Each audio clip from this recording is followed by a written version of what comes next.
الحمد لله رب العالمين والصلاة والسلام على أشرف الأنبياء والمرسلين محمد ibn Abdullah wa ala alihi wa sahbihi ajma'in. In the name of Allah, the Beneficent, the Merciful, all praises be to the One, the Creator and the Sustainer of the heavens and the earth.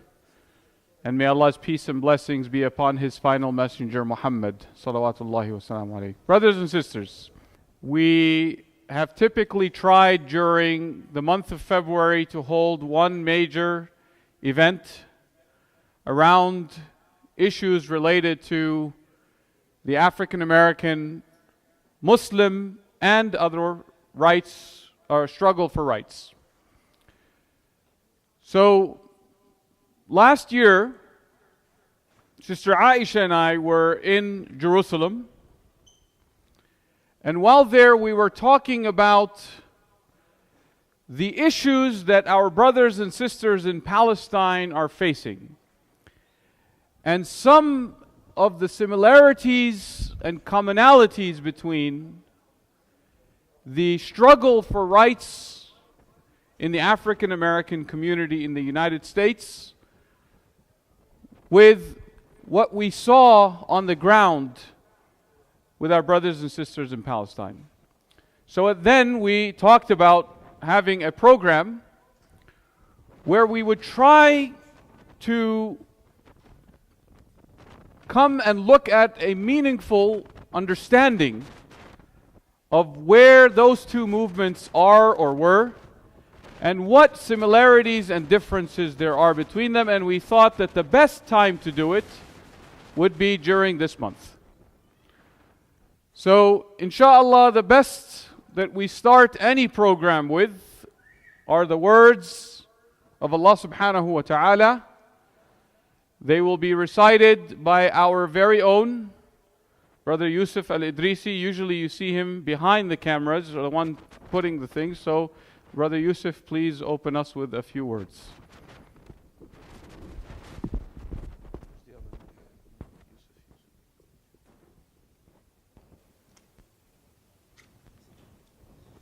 أعوذ بالله من الشيطان الرجيم.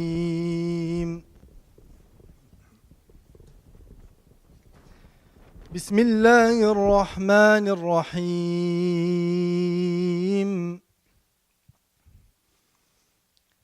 الحمد لله رب العالمين الرحمن الرحيم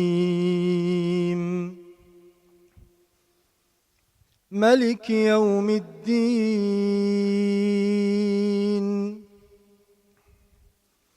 إياك نعبد وإياك نستعين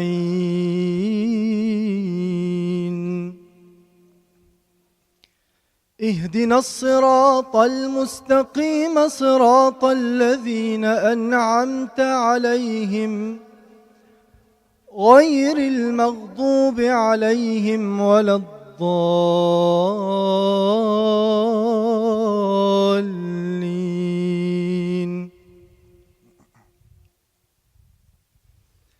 بسم الله الرحمن الرحيم.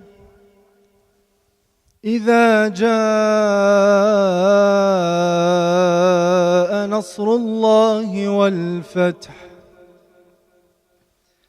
ورأيت الناس يدخلون في دين الله أفواجا فسبح بحمد ربك واستغفره إنه كان توابا. جزاك الله خيرا. فتح الله عليك. So, inshallah, our program tonight will be as follows. We will start, inshallah, with Sister Aisha, Ustada Aisha Prime, who is our Director of Women's Programs here at Al-Hijrah. And she will talk about the beginnings and growth of the Black Sunni movement in the United States. And then, inshallah, we will transition to the talk of our Sheikh Umar Sulaiman, talking about meaningful solidarity.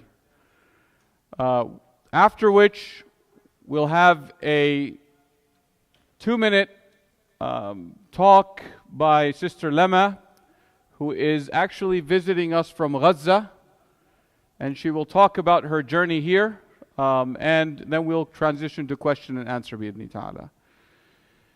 Brothers and sisters, the reason that we hold these types of events is the Prophet ﷺ, when he noticed that one of his companions had made a momentary lapse in judgment and called someone by a derogatory name, he told him, إِنَّكَ امْرُؤٌ فِيكَ جَاهِلِيَّةٌ, that you are someone that has a bit of ignorance.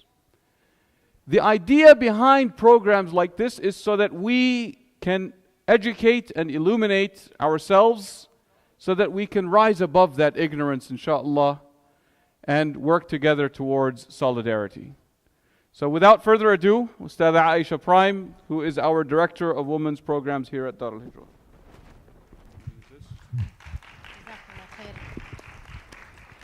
Jazakumullahu khairan. Assalamu alaikum. Alhamdulillahi Rabbil Alameen. Wassalatu wassalam ala Sayyidina Mawlana Muhammad wa ala alihi wa sahbihi wa sallam. You know, when I think about coming together for this program, and why is it significant for us to have a conversation, of course, about Islam, Black America, and meaningful solidarity. You know, Muslims, we have respect for our origin. We have respect for our history.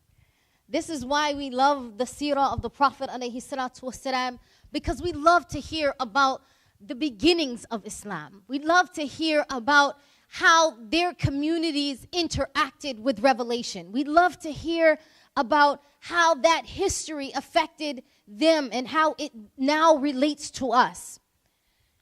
And so even in our own personal history, in our familial and cultural history, we love to hear the stories about our family and how they either began practicing Islam, or who was that relative that converted to Islam, or how did Islam reach my land. We love to hear those origins because they give us a sense of self. They give us a sense of not only our history, but our purpose. And so in talking about this particular topic, Islam in Black America, it does exactly that. It gives us our origin. It tells us our history. It tells us who we are. In fact, it is the very basis for which we base our claim that not only are we Americans, but we're as American as apple pie. We're more American than apple pie. It is the basis of our claim to this land, and for us, it makes us our spine straighten up. It causes us to say that I have a legacy, and it's connected to this land.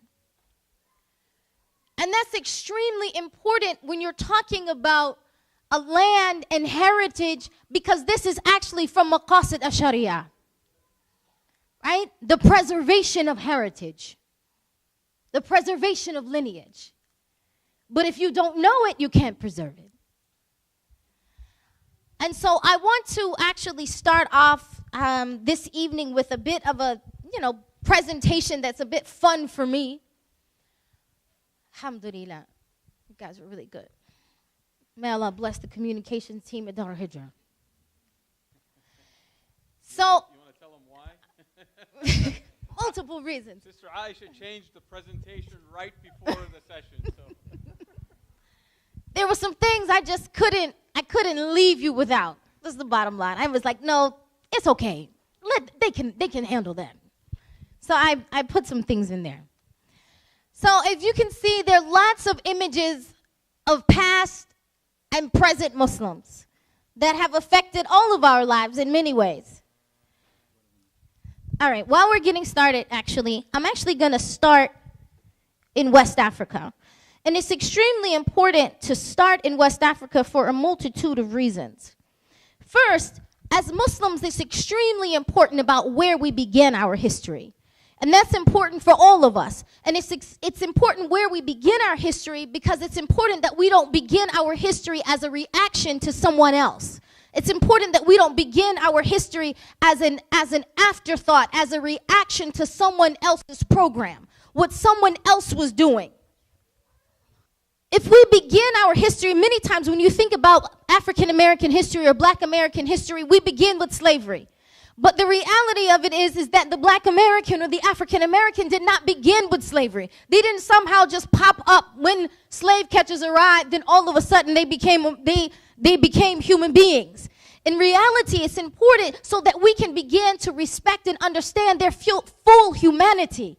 That these were architects, these were farmers, these were mothers and fathers and engineers and historians and scholars who were then kidnapped and captured and sold into slavery. That's different than beginning to look at them as an enslaved people. Because if you look at them from the position of slavery, if you start your story there, you automatically put them from a perspective of colonialism. You all automatically reduce their humanity to being the property of someone else.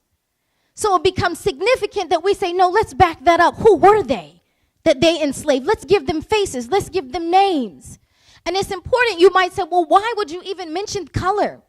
Like as Muslims, we're told often over and over again not to acknowledge someone's color. Why would we acknowledge their color?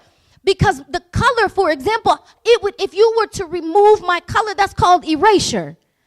That means you remove my history. That means you remove where I came from. That means you remove the struggle that caused me to arrive to the human being that I am. So to remove my color is to erase a part of my history and to erase a part of my humanity. It's to ignore what is the vessel that Allah Ta'ala brought me through. And so if you're a Palestinian, I want to respect you as a Palestinian because that's a serious struggle that comes with greatness. If you're a Latin American and you're from Mexico, I want to respect that because that comes with a culture and a history and a legacy. And so I just want to mention that as we're having this discussion, what we're trying to do is to not do what others have attempted to do to us, and that is to erase us, right? But to tell our story with authenticity. So in Muslims in America before Columbus, and you will find this detailed in several books, you will find this detailed more prominently, of course, with deeper roots with Dr. Abdullah Hakim Quick. You will find it also in a book called They Came Before Columbus with Ivan Van Sertima. Long story short, because we don't have a lot of time. We're good? Okay. That Muslims in America before Columbus, I'm going to start with this particular story. There's some actually that are dated from the 9th and 10th century, but I'm going to start with this one because it's one of my favorites. And it's because we're familiar with Mansa Musa. That one actually does make the pages of the American history books. They will mention Mansa Musa in some counties. And so Mansa Musa was actually known to be so wealthy, one of the wealthiest Muslims in the world. He was known to be responsible for Timbuktu and the great scholars that came to Timbuktu and spread Islamic scholarship throughout West Africa and into East Africa and into Central Africa. We know about his Hajj and how he was so wealthy and he gave so much charity that it changed the currency. But we never asked the question, how did Mansa Musa become king? How did he become a leader? It's actually because of his brother. His brother before him was actually an adventurer. He was a voyager. And so he was extremely interested in that which was west to him. He was extremely interested in what he had heard sayings about a land beyond the ocean. And so he initially sent 200 ships to the coast of America. And he sent those 200 ships with enough food to last them for over a year. And so when he waited for those ships to return, and only one ship returned. And when this sailor gave his account, he said, oh, Leader Mansa, basically a storm came And in this large storm, we begin to see sinks fall into like a cyclone. And so when we saw them fall, I was able to turn my ship around and I came back. And so Mansa Abu Bakr, who was the brother of Mansa Musa and also the second son of Sheikh Anta Diop, the great historian and scholar of West Africa, when he heard this, he said, I know there's something beyond the storm. So what he decided was, he said, I'm going to send 2,000 ships this time. And so with 1,000 ships of men and women, and another 1,000 full of their resources, their supplies, and their food to last them, they set sail to America. Now, there are many accounts, questions whether or not they actually arrived in America, and it isn't until much later in history that we actually find out that they do. The first one arrives in the map called the Piri Reis map that is found in Turkey. And interestingly about this map is that there is Mandinkan script written upon it. Mandinkan script from the same tribe that Mansa Abu Bakr was from. But even more significant than that was the details of this map had shown details that no other map before it had mentioned. That it had details of the internal landscape of the Mississippi River, of mountains and mountain ranges inside of America. And so as they begin to research this map a little bit further, what they discover is that Mansa Abu Bakr was at least one of those who contributed to this map. Later on, we actually find in America as well as in South America some gold coins. And these coins actually have Mandinka written on them, and we find out that they're from the time of Mansa Abu Bakr. Another thing happens is that when Columbus actually does come to America, he can't say that he discovered, but when he does actually arrive to America, one of the things that he finds is he finds the tip of a spear. And the Native Americans called the spear guanine.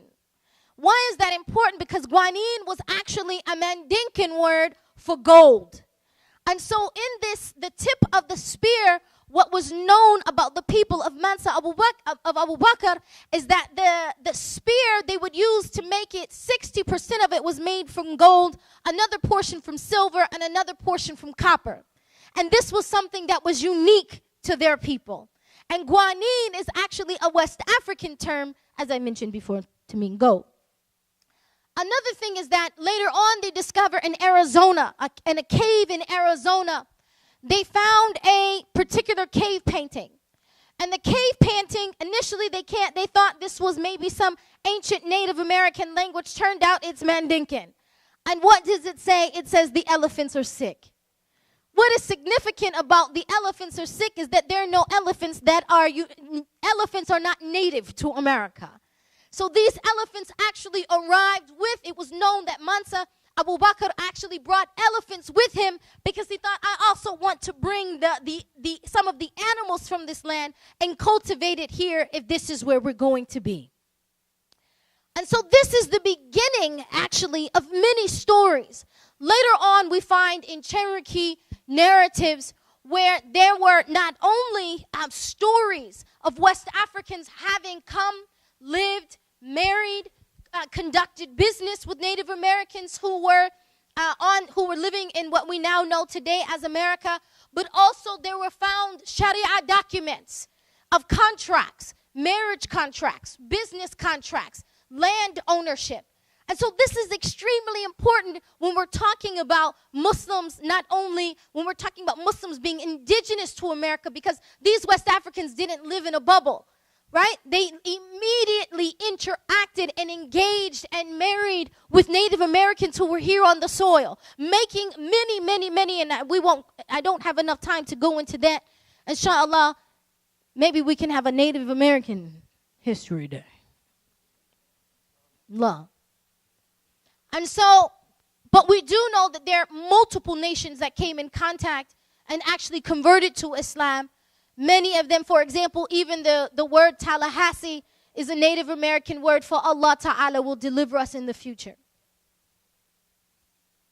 You know Tallahassee, Florida? I was about to say, I'm like, y'all, come on, wake up. Okay.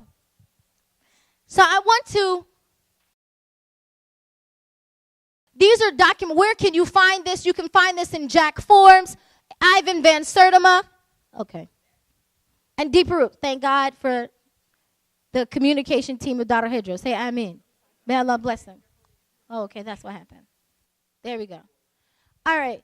On this map, this actually shows multiple expeditions that happened not only once, but multiple times between West Africa, that being Guinea, Mali, Senegal, as well as in Northern Africa between the West African coast into the Americas, the Caribbean, and into South America. Inshallah, if you want to know some of the names of those explorers, you can come talk to me later. I want to fast forward into the history that we're more familiar with, and that I call the history of the Quran in chains. And I call it the history of the Quran in chains is because specifically what we learned from Dr. Bilal Ware's book, as well as from his presentation 2 years ago, that many of those, the low estimates, you know, they like to lowball us, the low estimates of Muslims coming to the shore are about 35%. Some of the more accurate are about 60%. And so those arriving to the shores of America being Muslim, many of them were not what West Africans called the walking Quran. And the reason why they would call them the walking Quran is because they were hufad. They had memorized the Quran. And so they considered them a walking Quran. That was their definition of them. And so many of them who were actually captured and sold into slavery were not only hufad, many of them were students of hadith, were students of fiqh, and were brought to the shores of America. Allah is amazing. And so there's one particular, so when they arrived to America, there are two things that happen. Number one is that they're known for spreading their religion. They were so much known for spreading their religion that they made it a law that if they caught you calling the adhan, they would cut out your tongue. And then if there would be different levels of punishment if they caught you making salah. And so many times West Africans would begin to hide their ibadah in different forms. And this actually we find even some of those same acts of worship that were basically ibadah, Muslim ibadah hidden in other forms.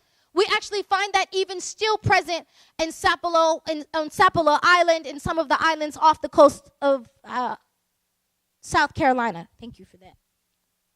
There's one particular subject I actually want to highlight. So these are the ones that we're familiar with, and that's Ayub Suleiman Jallo, who was also known as a Quranic scholar. He spoke over 5 different languages, Arabic being one of them. Yaro Mahmoud, who actually lived and established a bank, was part of a bank stakeholder here in Georgetown, Washington, D.C.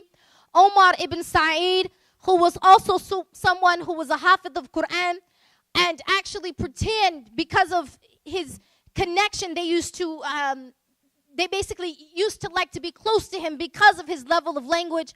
And in one case, they would say that they befriended him, but mostly they were keeping a very close watch on him because of that he basically knew more languages than them. And so one of the things they asked him to write the Lord's Prayer in Arabic.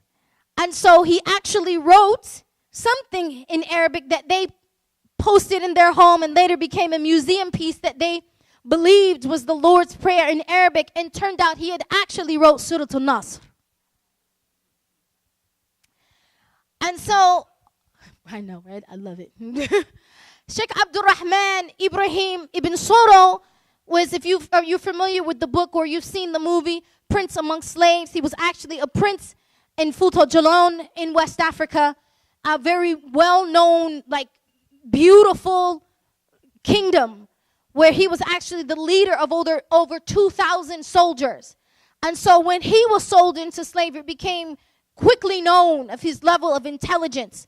And so slave masters actually used to try to keep him close to be, basically to be an overseer over those who were on the plantation. Eventually, he wrote a letter to his family in West Africa, and he wrote it in Arabic. And when it got into the hands, basically, of, I think it was the governor. It was the mayor, and they sent it to the governor. Basically, when they saw that, they said, he's a Moor. He must be of, so they actually sent the letter to the leader of Morocco at the time. And they arranged for his return to West Africa. But what happens is that once he returned, his family had also been sold into slavery. I want to go into, fast forward into 1918. Many people think that there's a long gap between enslaved Africans in America and actually Muslims practicing Islam. But actually, the more and more historians come about with this, where that gap is getting smaller and smaller. Some used to think it was about 100 years. Now we're up to just about a 40-year gap. And I'm sure, bi'idhnillah, with just a couple of more years studying with like Habib Rasul Miller, that gap will continue to close. In 1918, we find the likes of a man by the name of Sheikh Daoud Faisal. And Sheikh Daoud Faisal is in Harlem, New York. You will see in the middle, this is the picture of his wife. And his wife, her name, they used to call her Sayyida Khadija. And they called her Sayyida Khadija because she was the wife of Sheikh Daoud Faisal, who began the first, what we call the Islamic Muslim mission, which will be known as the first black Sunni Muslim movement. Now to this side of it, no, I want to go to the other side actually. Around the same time, you see that picture is taken in 1928. This is an organization of Muslims that are actually a spin-off of Noble Drew Ali. What is significant about Noble Drew Ali is that Noble Drew Ali was actually influenced by the man by the name of Marcus Garvey. Raise your hand, you heard of Marcus Garvey? Alhamdulillah, some of you. Now, Marcus Garvey is extremely important for us to know because the father of Al-Hajj Malik Shabazz, Malcolm X, was a Garveyite. He was a follower of Marcus Garvey. And just to tell you some significance about that, Marcus Garvey, in the last pages of his book, he actually gives a warning to white Americans and particularly Christians. And he says to them, basically, if you don't begin to interpret your religion correctly, then you leave our people no other choice than to return back to Allah, the God of Africa. How does Marcus Garvey know about Allah? And why is he saying that he's the God of Africa? What is he saying? He's saying that and so what Marcus Garvey was aware of was that, subhanAllah, Marcus Garvey was aware of that this was the religion of those who traveled from West Africa. Both of these movements, including the one further than that, which we're most familiar with, comes in 1930s in Detroit, which is the Nation of Islam. Most of us are most familiar with the Nation of Islam, but it's interesting because it doesn't come to more than a decade later than after the Islamic Muslim mission, as well as what's called the State Street Mosque, which was a masjid that was run by Sayyida Khadija and Sheikh Daoud Faisal. I want you to hold on to that name, Sheikh Daoud Faisal, for a little bit. The Nation of Islam, as we're familiar with, is started by Wallace Fard Muhammad, who then had a follower of a man by the name of Elijah Muhammad, who had three important people, and we're going to list them in a minute. So these are basically, this picture is a picture of Al-Hajj Malik Shabazz in the latter part of his life, sitting with Sheikh Daoud Faisal.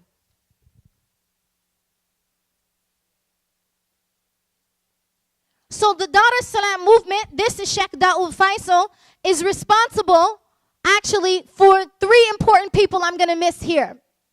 Yahya Abdul Karim, Wali Akram, and H. Rat Brown. Yahya Abdul Karim is extremely important because anything we know about Islam being taught in prison or Islamic materials being brought to prison, this was actually his dawah effort. He began basically the act of giving dawah to those who were in prison and actually began establishing masajid inside prison.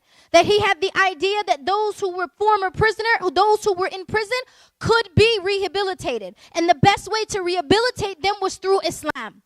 And so he was the first to actually begin. So many times we think, oh, a lot of African Americans became Muslim through prison. Not exactly true. However, it is true for many of them. That Yahya Abdul Karim was actually responsible for the first prison dawah, right? Bringing Islam into the prison system. Wali Akram is extremely important because late into the 80s and the 90s, he was actually responsible for bringing peace between the East Coast and the West Coast gangs. That he's known for that he would actually go into the inner city, sit down and talk to them and find ways to squash any animosities or conflict resolution between them. And so as a result, across the United States, they begin to employ his program for how could he bring about conflict resolution in inner city communities. And then we have H. Rap Brown. H. Rap Brown was a part of we just called it the Black Power movement, who later became Imam Jamil Al-Amin.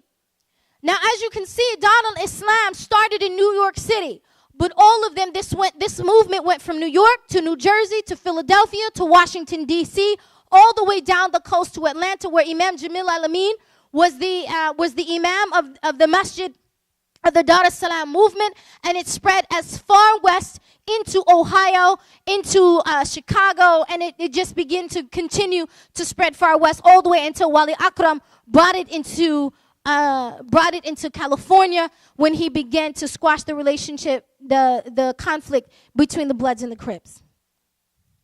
I want us to think about, why am I mentioning this? Because the Islam being used as a social movement, Islam being used for social justice, Islam being used to say that we have the solution to uplift those who are oppressed, Islam being a movement of freedom, this is something that existed from even before. I didn't mention before, this is important, when we were talking about the Quran in chains, that I mentioned Imam Makandal.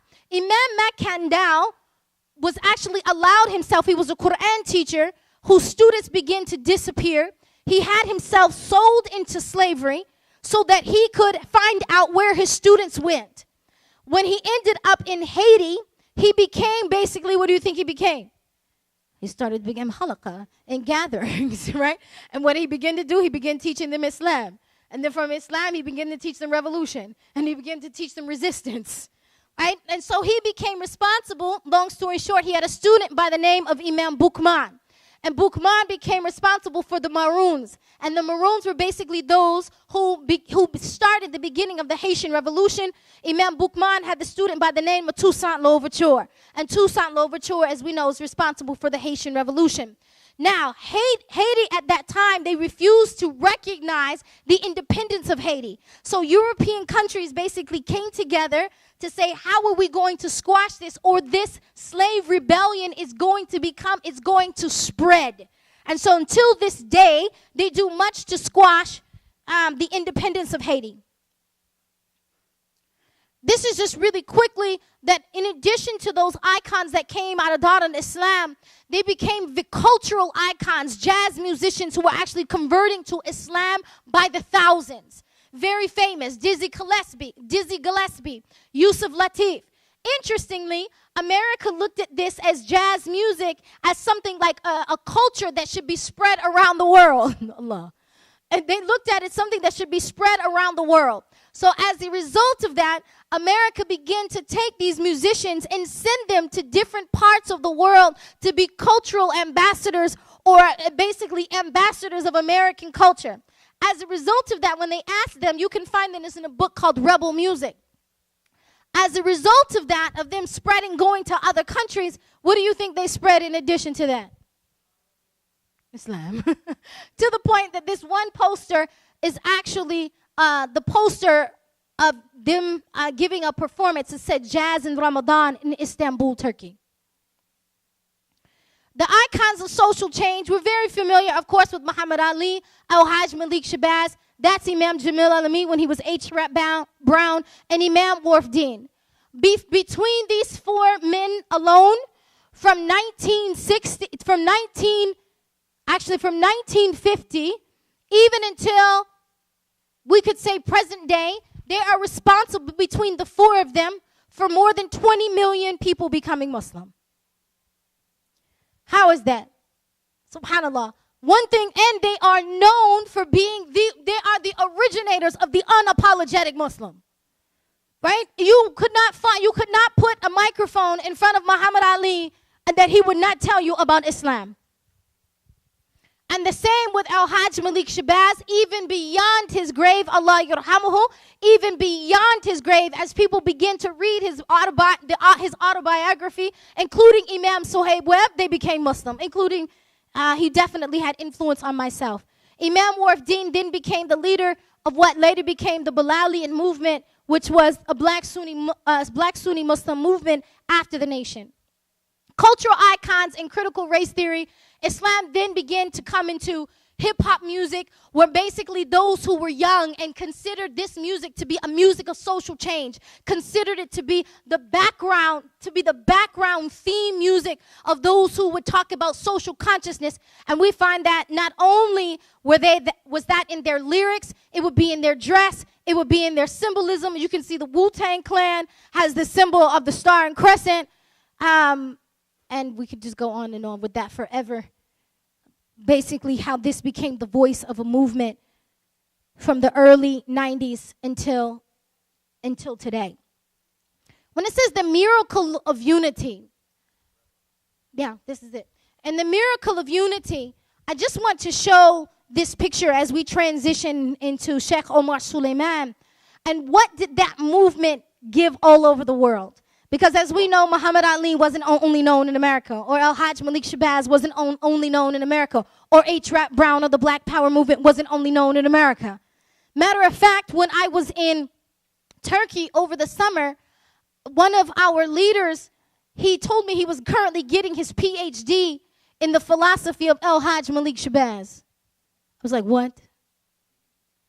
That was his PhD studies, in the study of the mind of Malcolm X, Allah yarhamuhu. So with that, I will transition, inshallah, for us to further have this discussion. Jazakumullahu khairan. Assalamu alaikum. Assalamu Jazakumullahu khairan. May Allah reward you.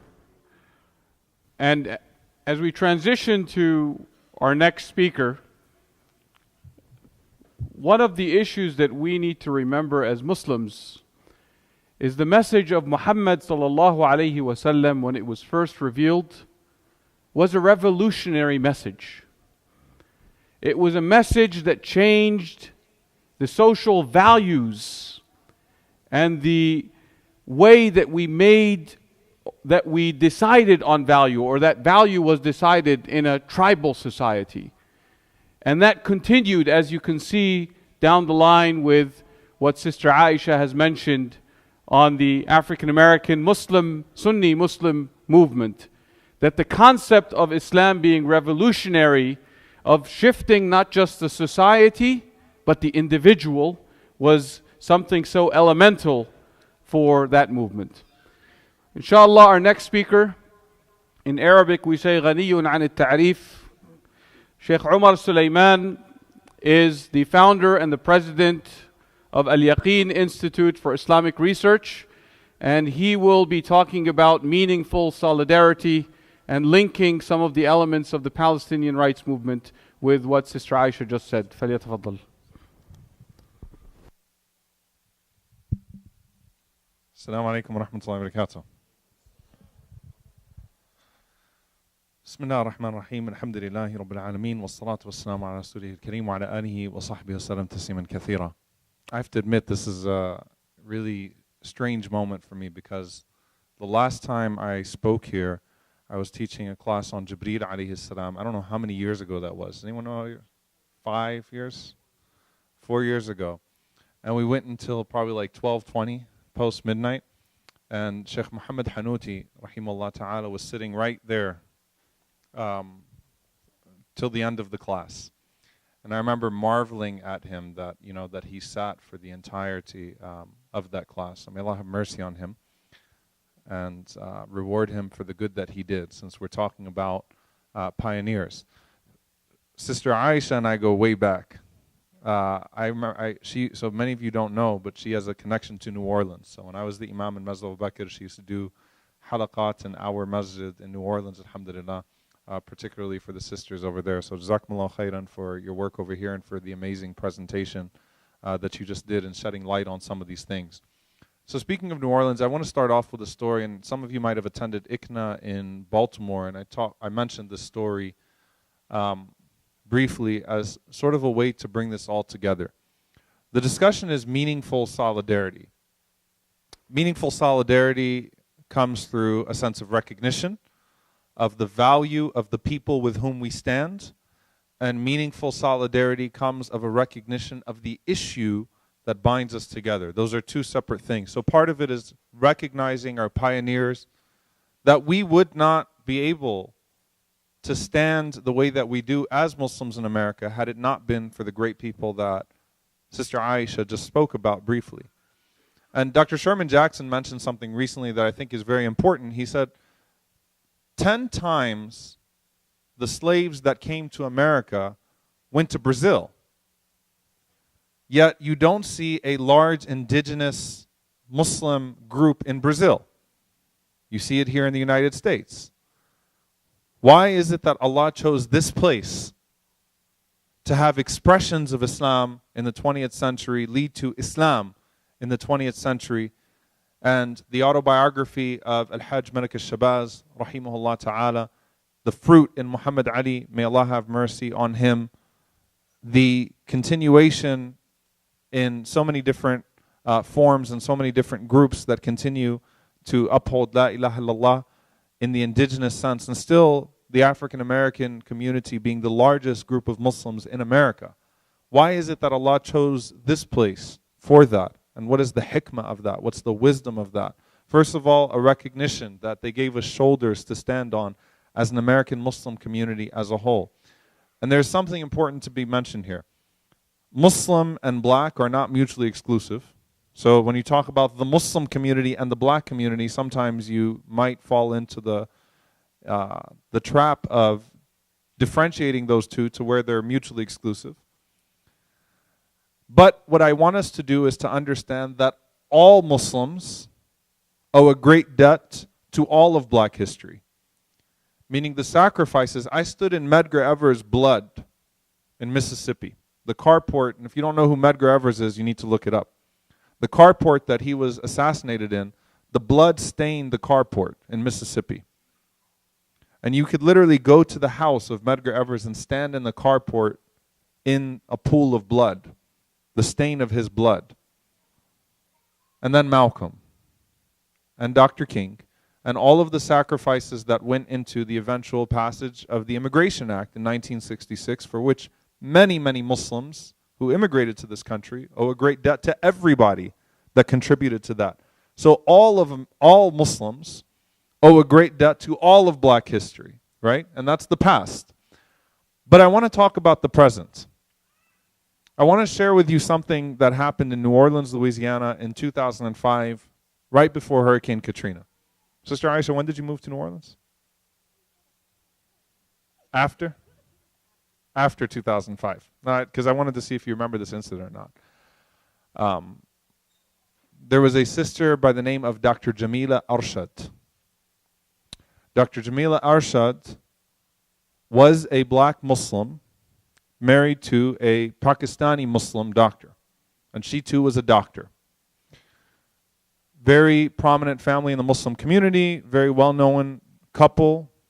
Have a wonderful son, Nadeem, who's a friend of mine. And subhanAllah, I just want you to think about this scene. Two very successful doctors. Dr. Jamila was on her way home one day, and she saw a kid that was riding his bike get hit by a car, so she stopped to treat the kid, to help, because she was a doctor. When she stopped her car to help the kid, like a good Muslim and a good person would do, a white man called the police on her because he saw a black lady trying to help this kid and said, I don't believe she's a doctor or she's qualified or that she is who she says she is. There's this crazy lady that's with this injured child. The police came and without asking any questions assaulted Dr. Jamila. picked her up, body slammed her to the concrete, to the pavement. When she said she's a doctor, they insulted her. They did not give her a chance to prove herself. She insisted that she was trying to help the child. And because of the aggressiveness that they showed in assaulting her, they threw her into the back of the cop car and they locked the door on her. She had a seizure in the back of the car and she passed away. The cops purposefully left her there in the back of that cop car to make sure that she wouldn't live to press charges for what she'd been through. The only reason why they even acted was because after some time, someone walked by and saw Dr. Jamila in the back of that car with foam out of her mouth and told the cop, did you notice that the person that you have back there handcuffed in the back of the car has foam out of their mouth? He took his time. He said, I don't have the keys. He called his partner. He took another 10 minutes or so to get his partner to open up the car, in which they found her having passed away. This rocked the Muslim community. This brought an issue that used to be just a black issue to the entirety of the Muslim community and confronted the entire Muslim community with the question of police brutality. You could not pass this off as this was just another one of those kids that shouldn't have been walking around with their pants sagging or wearing a hoodie or showing some sort of aggression. You could not do that. This was literally a Muslim doctor, and she wasn't killed because she was Muslim. And that's an important point that I want to get to. A black Muslim doctor that stopped to do the right thing and was killed for that. And we ask Allah to accept her as a martyr, as a shaheeda, because she stopped to do something noble and was killed in the process. She stopped because of her Islam and her humanity and the goodness of her. But you can't make up anything about this narrative. And of course the cop said she was aggressive, she assaulted us, despite all the eyewitnesses saying otherwise. They framed her as an aggressor, and we had no choice but to take this 5'1" woman, big officer, and body slam her to the pavement and put all of his weight on her and take her life. We had no choice. And the story always goes that way, doesn't it? We had no choice. Philando Castillo looked suspicious. Philando looked like he was reaching for a gun in the car, so he had to get shot 7 times in the driver's seat with his daughter in the back seat. Alton Sterling, even though he's on the ground and he has no way to reach anything, we had to shoot him dead because you never know. He was about to pull something. Jordan Edwards, 15-year-old boy in Dallas. Ideal super kid. Well, the car was backing up. Actually, no, the car wasn't backing up. So the officer fired shots into the front seat and blew his brains out literally in front of his brothers. Oh, no, well, they were drunk. There was no alcohol in the autopsy. Oh, the car was coming back. Actually, the body cam footage showed the opposite. The car was going, oh, well, he heard gunshots somewhere. The officer, who was, by the way, an Iraq war veteran, Allah knows what he did in Iraq, said, well, he heard gunshots somewhere in the neighborhood, and so he thought it was coming from the car. The story always goes this way. We have a young man in Dallas, Texas, Botham John, who was murdered in his apartment, sitting on his couch. Oops, wrong apartment. Like, can you imagine to what extent this ridiculousness has gotten now? A white officer is able to say, wrong apartment. I was on the wrong floor. I thought I was going to but I got on the wrong floor. I had no choice but to shoot him because he acted aggressively. You walk into someone's apartment, pull out a gun and shoot them dead and then say, oops. Oh, but the door was kind of open. Actually, the door doesn't open. I've been to that apartment. The door slams shut. It has a safety feature. Oh, well, I thought it was mine. He has a big red rug in front of his apartment to make sure that no one mistakes his apartment. And then not only that, they did a search warrant on his apartment, and they found a little bit of marijuana, while the officer was able to clean up, scrub her social media, move out of her apartment, before she was taken in because of the outrage in the streets in Dallas for 30 minutes, got her mugshot, and now is out. And now she's in the court system, and they've got her with her long gold locks, and they're dressing her up in a certain way, and they're trying to spin this narrative of this poor young woman that's being bullied by the city of Dallas because she killed an aggressive black man. Stephon Clark. Oh, well, he was next to a truck. It was his grandpa's truck. Oh, well, you know, we thought he had a gun. It was a cell phone. Well, we thought his cell phone was a gun 21 times.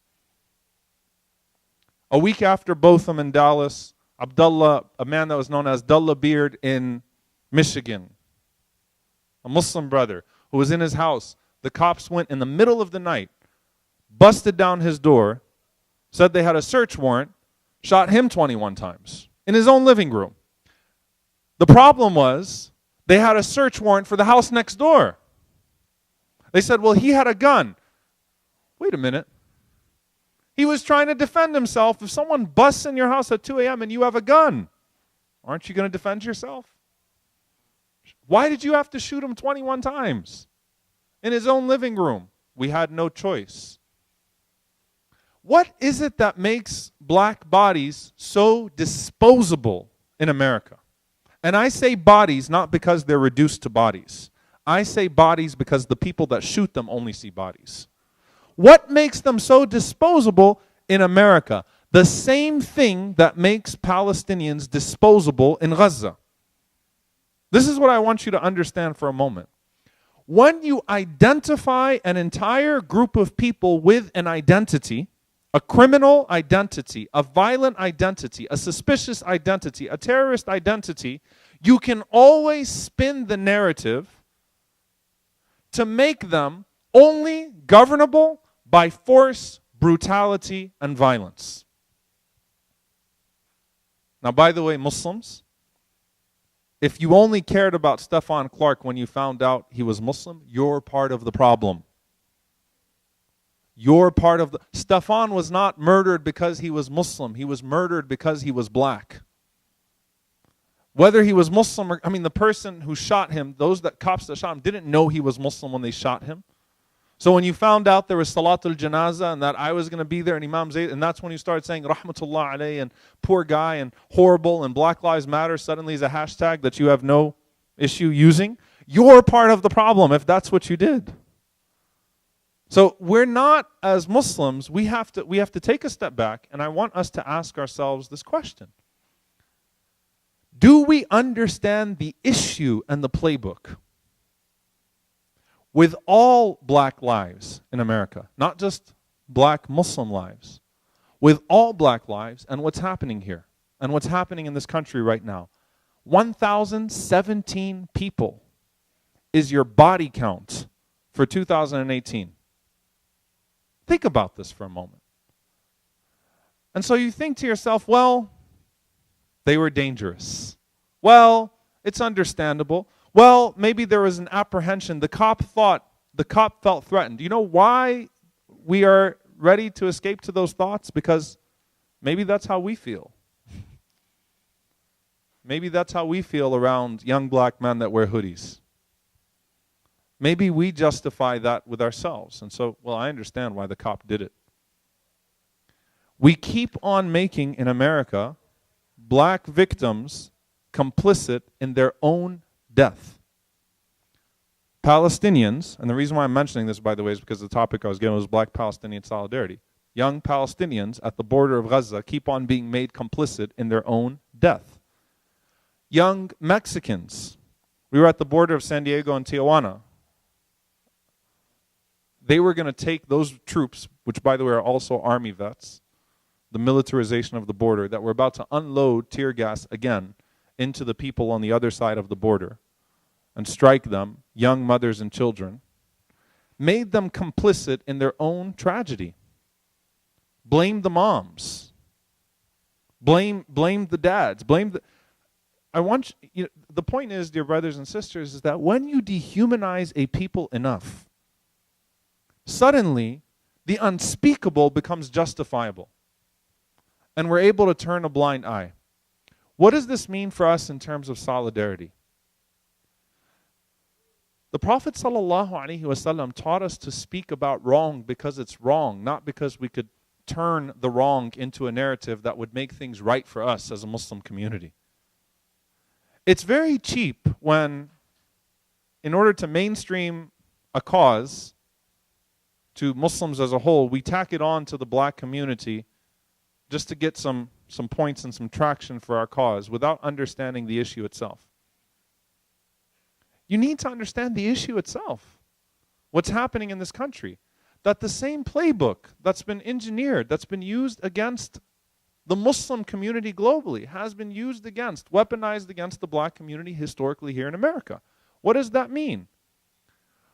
The media, which has portrayed Muslims globally as a barbaric people that cannot but be dealt with military force, with weapons and brutality and occupation, is the same media that has engineered us to believe that the ghettos that were created by the circumstances that are not organic in this country cannot but be governed by the militarization, by this police force that is trained and uses the same tactics as the IDF. They're occupying these neighborhoods. And it's really interesting that we can't see that we can't see that it's the same type of behavior, the same type of tactics of dehumanization being used over and over and over again. Now, I don't just want to sound angry and turn this into a rally. I want us to actually walk back a little bit and be a little bit intentional about what we take from this in terms of our own lenses. One of the things that what we've seen is that, historically speaking, we've had great black freedom fighters that took up the cause of Palestine, and that's still the case today.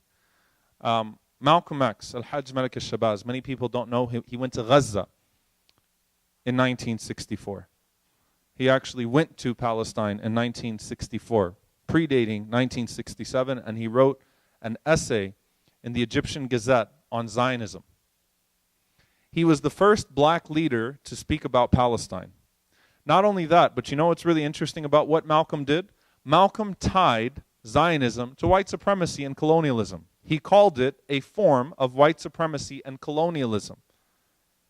And he said that portraying the Arabs as a barbaric people, disadvantaging them, occupying them, comes out of the same machine that's used to colonize different parts of the world. Portray these people as subhuman, barbaric, regressive, unable to coexist with the rest of the world, hence justifying a takeover of their lands, an occupation of their people, and hurting them in unspeakable ways. And it's really interesting because I want to tie this comment to something that Dr. King said about the condition of the black American. Malcolm wrote in that essay, they clip the bird's wing and then blame it for not flying as high as they do. So you destroy the infrastructure of these people, destroy their economic potential, destroy their political independence, destroy everything that they have, so that now, 50, 60 years later, the slums that you've created, the horrible condition you've left these people in, you get to look back and say, we want peace with the Palestinians. We don't know why they're so angry and upset. We don't know why why are they so violent? What's their problem? Taking advantage of the image that's been put in people's minds that there are two equal parties that live side by side, that are continuing to fight with one another, and that we need to make peace with them, completely taking advantage of the past not being known to the consumer of that propaganda, and the economic and political conditions being made irrelevant. Instead, what's wrong with the people on this side of the apartheid wall? Why can't they be as civilized as this group of people? They clip the bird's wing and then blame it for not flying as high as they do. Dr. Martin Luther King Jr. spoke to a cruelty that's been employed against African Americans in this country, and a history that most people don't appreciate. Most people don't understand, if they come to this country, why is it that this condition persists? Why can't they just pull themselves up by the bootstraps? You know what Dr. King said? It's very cruel to tell a man who doesn't have boots, why can't you pull yourself up by the bootstraps? Completely ignoring slavery, completely ignoring Jim Crow, completely ignoring everything about mass incarceration and the war of drugs and how it's been used to maintain slavery in this country, completely ignoring the school-to-prison pipeline, completely ignoring policing that is meant to create an apprehension with children around cops, completely ignoring all of the poisons that are trafficked and put into a community to keep it subjugated. And you say, why can't they just pull up by the bootstraps? Clip the bird's wing, then blame it for not flying as high as you do. It's the same comment. The thing that I want you to pay attention to, historically, with the black Palestinian solidarity in particular, and what meaningful solidarity looks like. Malcolm started that trend. Malcolm was also, by the way, Al-Hajj Malik al-Shabazz, rahimahullah ta'ala, was the first one to talk about Vietnam. The first black leader to take on the Vietnam War, that which made Dr. Martin Luther King Jr. so unpopular. He was not hated for his I Have a Dream speech. Dr. King would be hated for taking on some of the positions that Malcolm took that made him so toxic and untouchable. The anti-war stance, tying racism to poverty, understanding the way that racism factored into poverty, racialized poverty in this country. That's when Dr. King became too unpopular. This is a 1967 newsletter from the SNC, from the Student Nonviolent Coordinating Committee. 1967, they took up the Palestinian cause. This newsletter had an entire section called the Palestine Problem. The Palestine Problem listed out intelligent arguments against Zionism, talked about the factor of land, talked about what was going into the robbing of these people and indigenous people of their resources and their land, called Zionism a settler colonial project, talked about the dehumanization of the Arabs as part of the lead up to the occupation, and took on this cause. The Student Nonviolent Coordinating Committee, of course, which Dr. King was heavily involved in, the Student Nonviolent Coordinating Committee also took on the anti-Vietnam War stances. Many scholars say that that's actually why it crumbled, was defunded, lost the ability to function, was because it took on such wildly unpopular stances. Black leaders in the past took on the Palestinian cause to their detriment. There was nothing to gain for black leaders in America to embrace the Palestinian cause. They had no benefit whatsoever to doing that. There is nothing to gain today from the movement for black lives to endorse BDS, the boycott, divestment, sanctions movement. There is nothing to gain for Angela Davis, a civil rights icon, to insist upon Palestinian liberation as part of a global struggle for liberation. Mark Lamont Hill suffered, lost his job, was ostracized, lost most of his speaking invitations, not just his place on CNN. Almost, Temple looked for a way to take the job of a tenured professor because he dared raise his voice for Palestinian rights. They have nothing to gain by attacking their cause onto the cause of the Palestinians. What I would appeal is that for those that champion the Palestinian cause, don't just tack on the Palestinian cause to the cause of black freedom without understanding what the cause of black freedom is in the first place. Having a substantive understanding, taking the time out to understand what is it that exists in this country that has maintained the same oppression that we complain about overseas and what that has manifested itself in. By understanding the playbook of dehumanization, erasing history, creating a different narrative about history, and then taking advantage of the ignorance that you created and manufactured through the way that you colored someone's history. When a people are brought to that level, that this is the only way they can be dealt with, then you have the struggles that we have around the world. SubhanAllah, I read off, you look at, I had a friend of mine, some of you might have seen, we released at Yaqeen, the Jesus Collection.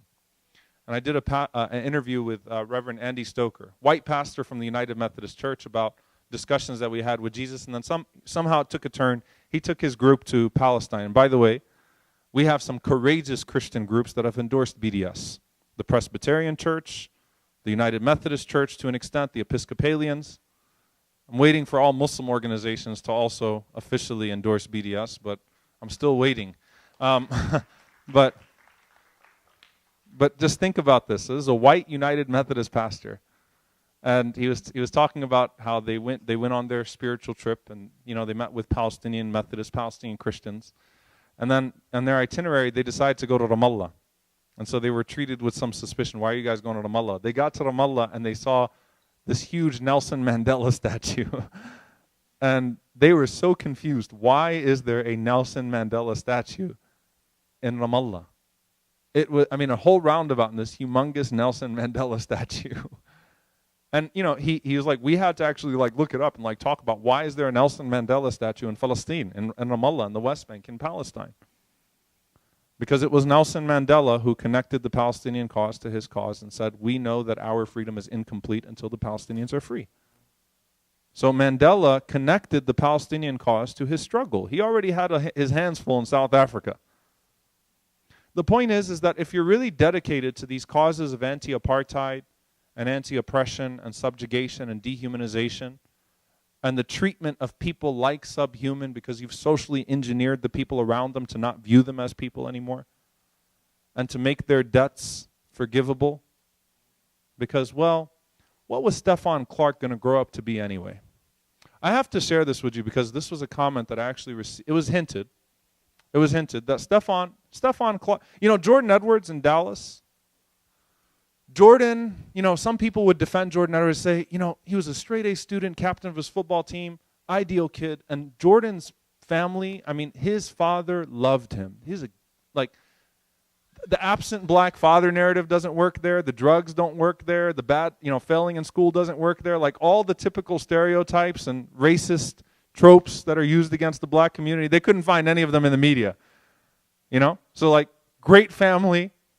His father, Odell, did an incredible job with his kids, straight-A student, captain of his football team, no alcohol. They couldn't frame him. They couldn't make him complicit, and it drove them crazy. And I hated that people would defend him by talking about how great of a kid he was. I don't care if he was a dopehead who was rebellious to his parents, who was driving his car recklessly drunk that night. Did that justify his murder by an officer, a long rifle being shot into his head in front of his brothers? So that's actually very inappropriate to sit there and to say, well, he was a great kid, therefore he didn't deserve to die. And someone said this to me about Stephon in Sacramento. He said, well, he was a really troubled kid. Really troubled kid. If Malcolm would have been killed at 22 years old, most Muslims would have been like, he's just a pimp, a drug addict, a thief. He had no future anyway. So if a cop unjustly shot Malcolm in the streets of Detroit or Boston or Harlem, most Muslims, seeing that on the news, would have turned Malcolm into an afterthought and wouldn't have said, ya haram. They would have been like, well, look at him. You've seen Malcolm's pic when he went into prison. Look at him. So, what would have Stephon become? The potential of that young man to our community too. You don't get to judge whose value or whose life has more value than someone else. Instead, take a little bit of time to educate yourself on the systems that are used to subjugate here and abroad. And it's not just a Muslim thing. Okay? It's not just a Muslim thing. We have to identify those systems and then work against those systems using proper strategy. Don't be opportunistic. Don't just talk about this stuff whenever it benefits the Palestinian cause or the Muslim community as a whole to tie yourself onto the struggle. Think about it. And then we bring it to challenge ourselves. Am I part of the problem? Do I contribute to this in any way? Am I one of those who has in my own life been guilty of racism? Have I treated people differently in my own life? Am I part of the problem? So we also have to be willing to question ourselves. And I'll end with this. I think, am I over time at this point? I'm good, alhamdulillah. Okay. What's that? Okay, alhamdulillah. You mentioned the quote of Abu Dharr and what the Prophet ﷺ said to Abu Dharr. The Prophet ﷺ mentioned that you are a man in whom there is still present some jahiliyyah, like you've got some traces of ignorance in you. Let's walk back the context. First of all, Abu Dharr was black, which makes the story confusing to some. But Abu Dharr was a black Arab. Bilal was Habashi. His mother was Abyssinian. So when he said, Yabna Sauda, son of a black woman, what he meant was son of an Abyssinian woman. So the insult was that you're not one of us. This is internalized racism, by the way.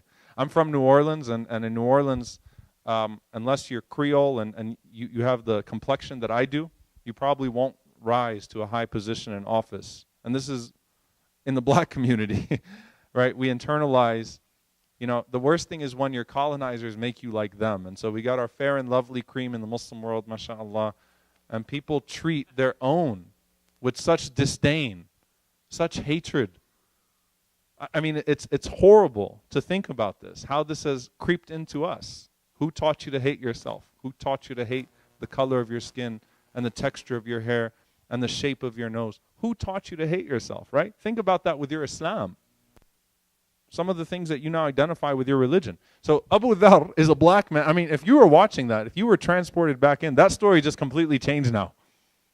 You see two black men in front of you, and Abu Dharr makes a racist comment against a guy that's the same color as him. So let's peel this a little bit, okay? First of all, Abu Dharr, when he came to the Prophet ﷺ, the Prophet ﷺ admonished him. But here's the thing. Abu Dharr did not have the tarbiyah, the mentorship of the Prophet ﷺ that the other companions did. Abu Dharr came, embraced Islam, left Mecca, then joined once again on the Hijrah. So he was not oriented the way that the companions around the Prophet ﷺ were. So when the Prophet ﷺ makes that comment to him, it's that just because you said La ilaha illallah and then you came back later on, a few years later, doesn't mean that you've really implemented the program. You haven't really got this yet. You've got some time. You've got some work to do on yourself. Right? The khutbah today, قَالَتِ الْأَعْرَابُ أَمَنَّا, comes right after. Allah talks about the Bedouins, right after يَا أَيُّهَا النَّاسِ إِنَّا خَلَقْنَاكُم مِّن ذَكَرٍ وَأُنثَى وَجَعَلْنَاكُمْ شُعُوبًا وَقَبَائِلَ لِتَعَارَفُوا. Allah talks about, oh people, we created you male and female nations and tribes that you may get to know one another. Then Allah mentions the Bedouins. So Abu Dharr wasn't conditioned the way the companions were. They spent a decade with the Prophet ﷺ in Mecca. This has already been taken out of their system. That's the first thing. So there's some context here to the Prophet ﷺ saying, you still have the ignorance inside of you. Second thing is this. Did the Prophet ﷺ condemn Abu Dharr because he made Bilal feel bad? When you get caught using the Ain word, using racist language about people, and you say, no, I didn't mean slaves. I meant slaves of Allah. I meant abid, I meant slaves of Allah. I didn't mean slaves. Slaves of Allah. Then why are you using it for only one group of people? When you get caught using that language, or the other language, the other racist terminology, I know Desis have their racist stuff too, and even amongst Africans, you got some, I grew up in a Sudani household, so I was so confused the first time I heard a racist comment from a person towards, I was so lost. I was like, what just happened here? I was like that guy that just got transported into the seerah and is watching Abu Dharr and Bilal and confused. I was like, why are people using this language, this racist language? Say, no, but I didn't mean it that way. I didn't mean it that way. I mean, Abu Dharr, technically, what he said, Bilal was the son of a black woman, so was Abu Dharr. So he could have said, what I said was true. I didn't say anything wrong. The Prophet ﷺ could have told Abu Dharr, I know it's true, but why'd you say that in front of him? You hurt his feelings. But he wouldn't have corrected the poison.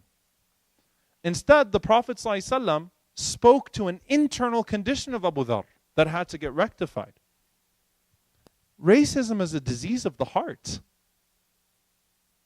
It's a form of kibr, pride. You think Allah created someone better than someone else because of the color of their skin?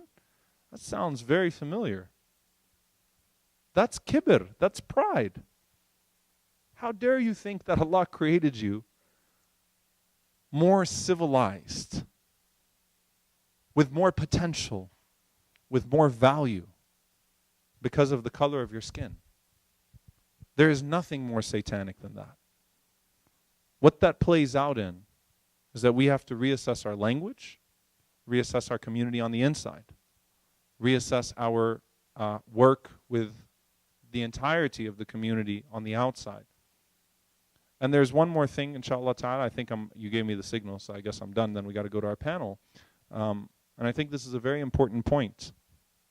I was at the Majlis al-Shura banquet in New York last week, and Imam Talib Abdul Rashid. Imam Talib Abdul Rashid is the student of Allama Tawfiq, who was sent to Al-Azhar. But he was a student of Malcolm X, Al-Hajj Malik al-Shabazz. Malcolm received scholarships to Al-Azhar University. He sent Allama Tawfiq, rahimahullah ta'ala, to Al-Azhar.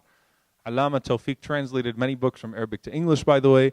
He came back to New York, the Mosque of Islamic Brotherhood. Imam Talib is now the Imam of that masjid. He was a student of Allama Tawfiq. And Imam Talib said something beautiful, powerful. He said, connecting with black leaders is not the same as connecting with black communities.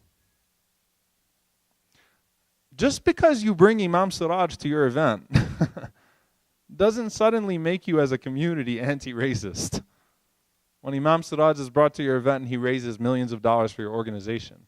When the inner city masjid in your community can't pay the electricity bill, and you're not doing anything in the inner city of your community, you're not building relationships with the community, you're building relationship with faces and leaders. And we have to go beyond that.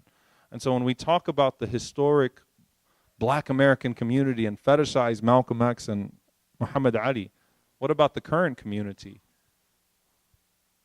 that exists today? And what are we doing to build relationships with the community, not just of African American Muslims, wherever they may be, but with the black community as a whole? So we have to move beyond just building relationships with leaders and symbolic gestures. We've got to move beyond that, inshallah ta'ala, and we have to really be willing to take ourselves to task.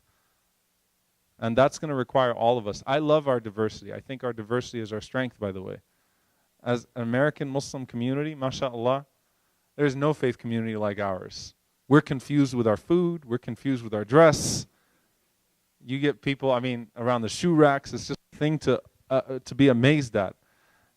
It truly is beautiful. SubhanAllah, we're the most diverse faith community in the country. It's a source of pride. وَاعْتَصِمُوا بِحَبْلِ اللَّهِ جَمِيعًا وَلَا تَفَرَّقُوا وَاذْكُرُوا نِعْمَةَ اللَّهِ عَلَيْكُمْ إِذْ كُنْتُمْ أَعْدَاءً فَأَلَّفَ بَيْنَ قُلُوبِكُمْ فَأَصْبَحْتُمْ بِنِعْمَتِهِ إِخْوَانًا. What brought us all together is the rope of Allah, that we care about this deen. What keeps us coming to the masjid and getting uncomfortable sometimes and negotiating our own identities, our own cultures, and trying to figure it out and come together is that we have a common cause and a common purpose. And subhanAllah, you know, I think back to the Meccan days and I'm like, what would have got Umar radiallahu anhu to hang out with Abdullah bin Mas'ud radiallahu anhu, or Abdurrahman bin Auf to hang out with Bilal ibn Rabah? Like, that stuff is amazing, but it was this common purpose. So let's also take a moment to celebrate how amazing it is when you look around the room at any masjid. And sometimes we don't get it until someone visits our community, like, wow, the diversity was crazy. Alhamdulillah. I love my Muslim community, and we have a strength. But with that strength, that just means we have to work a little bit harder, inshallah ta'ala, to listen to one another, to create meaningful bonds with one another inside our community. We have to just listen a little bit more. Let people educate us about their experiences, about their history. Respect the gray hairs that came before you. I don't have any, by the way. Respect those gray hairs in Islam. Respect.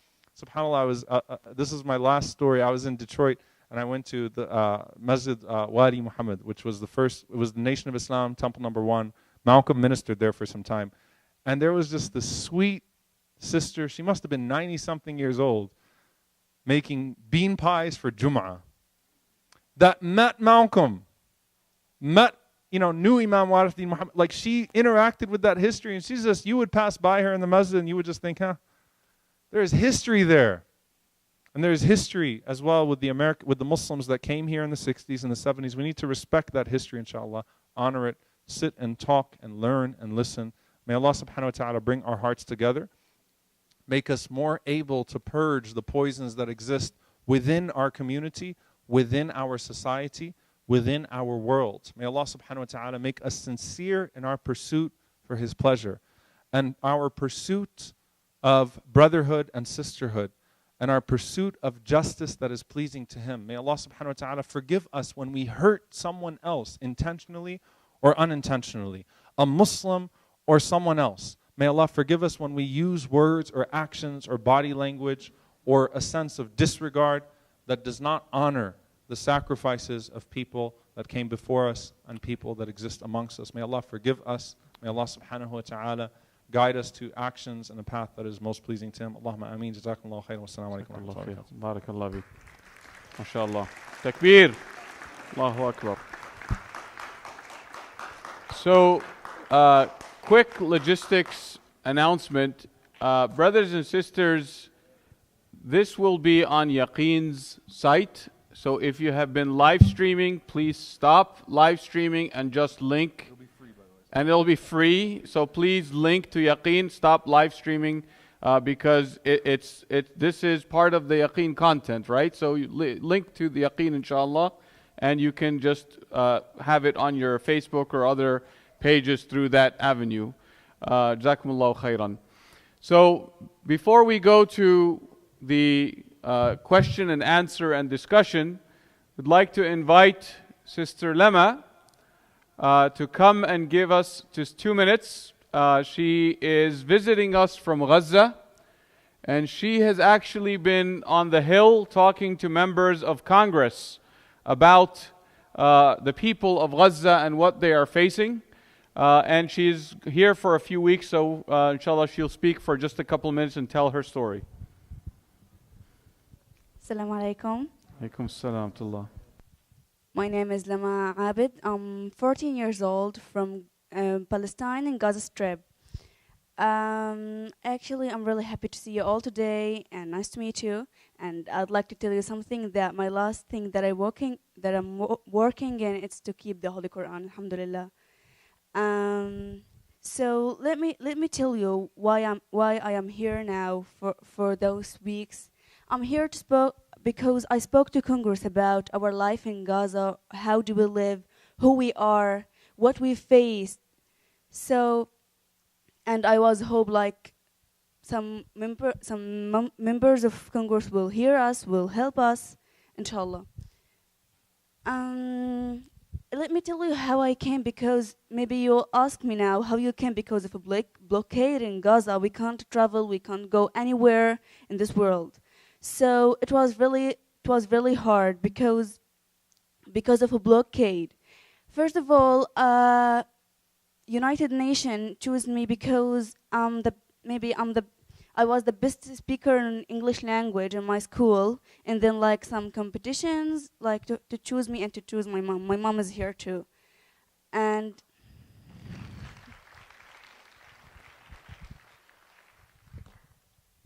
so we win, alhamdulillah, and it was really good for being here to send the Gaza's children message and to say what we faced in Gaza. Also, so let me tell you now what happened, because it takes 7 months to coming here just to work and to tidy it, because it was really hard for coming here because of a blockade. We can't travel, we can't go anywhere in this world. So, alhamdulillah, I'm here now, and there's a lot of people who heard me, a lot of people who give me his hand. So alhamdulillah, I'm good now. I can send my message, I can talk, I can help the students in the United Nations. Also now there is some orders from Mr. President here in America to stop funding to United Nations schools. the refugees. We are refugees in these schools. He stopped funding stationery, stopped funding aid, stopped funding everything. You know, like being a student in the United Nations, it start to be really hard for us. We can't like study in good way as a children. So also like when I came daily to my school, I found some of my classmates without pencils, without notebooks, and after some classes we take a break. So I find him without something to eat. They are just was standing with eating nothing. And this is from what? This is from what some people around us just do bad things for us. They don't want to let us just continue our education. Our dreams, our future is standing by education, but now United Nations start to go down and down. Me as a child, I have like many dreams, like to be a TV presenter, to be a writer. I write stories, I write topics, I write text. And also I have big dream, which is to have a farm, which is full of cows, because I want to be a cowgirl. So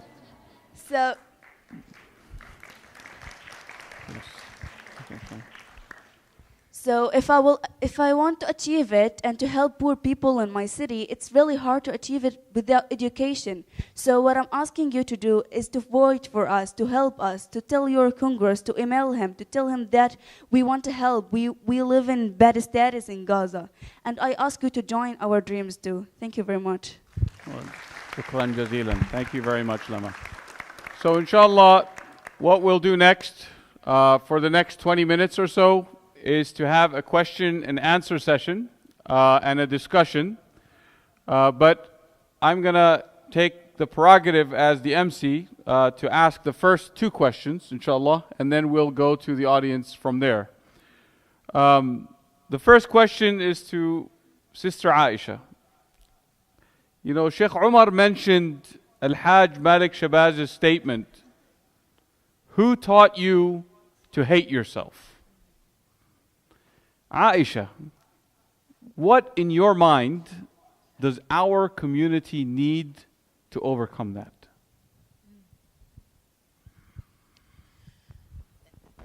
Education, Allah, repentance, but some deep internal reflection.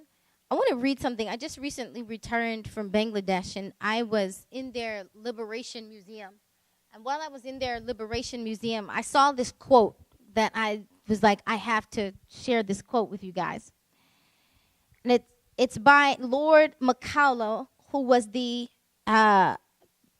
British Prime Minister. He was the British Parliament at the time. He says, "I have traveled across 2 lengths and breadth of India, and I have not seen one beggar or thief.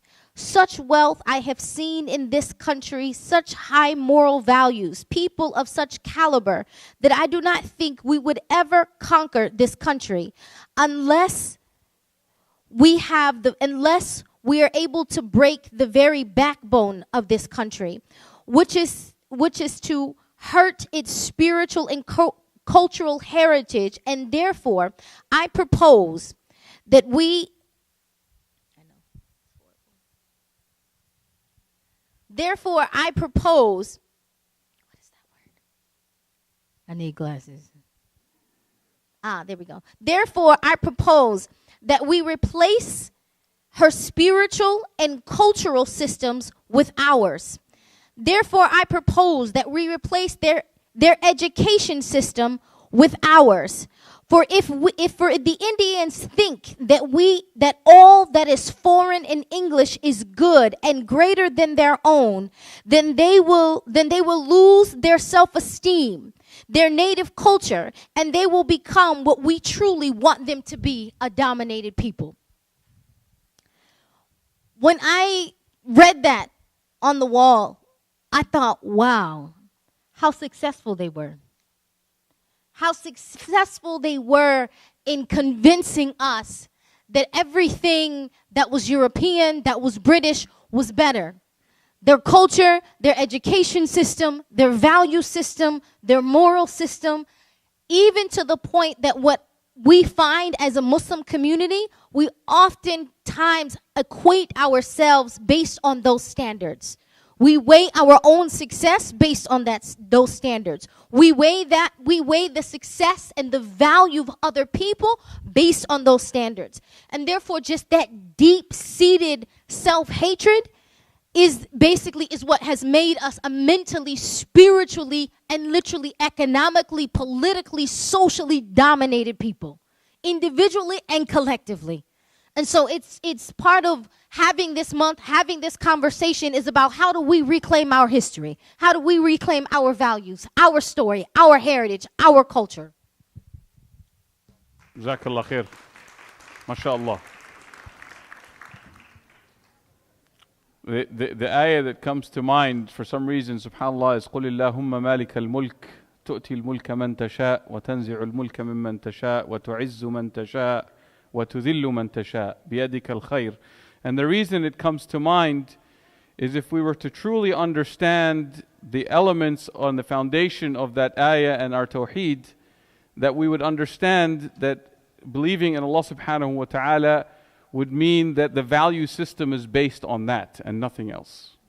Sheikh Umar, how do you respond to those that say all lives matter? كلمة حق أريد به باطل. There's a saying, actually, it's actually that, I actually give a khutbah about this statement from Ali radiallahu anhu that when Ali ibn Abi Talib was being confronted by the Khawarij, by that group, and they said, "In al-hukmu illa lillah," that verily the rule only belongs to Allah. Ali radiallahu anhu responded, "It's a statement of truth, but behind it is falsehood." So the intention of it is falsehood. It's only decorated as a true statement. So technically speaking, we had a masjid that put up on their billboard, "All lives matter," and they were like, we thought as we were supposed to be doing. And sometimes, you hear brothers and sisters get really excited and say, "We're here to say Black lives matter, all lives matter." It's like, and they don't understand, why am I upsetting so many people by saying all lives matter? So you need to understand the intent of that statement. At face value, of course, no one's saying that all lives don't matter. The implication of it is the problem, why it's being said. So let me give you a scenario, okay? Just to give you an example, and again, it's an analogy to understand, all right? Let's say that the IDF just murdered 250 Palestinian children. And then the Palestinians came up with some sort of a slogan to insist upon the meaning of their lives.